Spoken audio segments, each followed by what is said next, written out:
আমরা অন্তর্বর্তীকালীন সরকারকে আমরা অন্তর্বর্তীকালীন যেভাবে সহযোগী, ঠিক একইভাবে আমরা যদি দেখি অন্তর্বর্তীকালীন সরকার জনমুখী না হয়ে আবার ক্ষমতামুখী হচ্ছে, তখন এই ছাত্র না বলে প্রয়োজন হলে আমরা এই অন্তর্বর্তীকালীন সরকারের বিরুদ্ধে অবস্থান করব। আমাদের এই ছাত্র সমাজের পাওয়ার কিছুই নাই।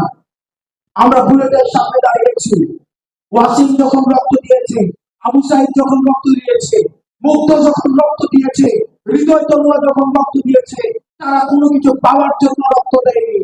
তারা বাংলাদেশকে একটি সুখী সমৃদ্ধ বাংলাদেশ দেখতে চেয়েছে, স্বৈরাচার মুক্ত বাংলাদেশ দেখতে চেয়েছে।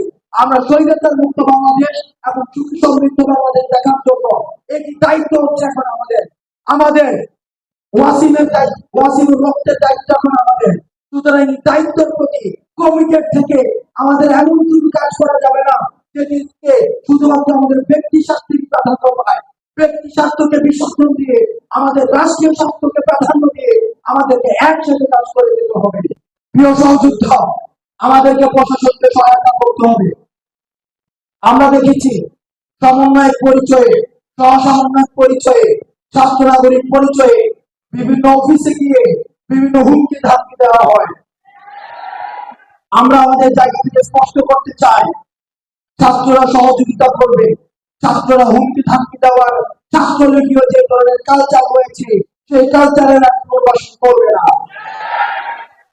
প্রশাসনের যদি সহায়তা লাগে, প্রশাসন যদি মনে করে ছাত্র নাগরিকদের থেকে তাদের সহযোগিতা প্রয়োজন হবে, ঠিক তখনই আমরা ছাত্র নাগরিক তাদেরকে সহযোগিতা করবো।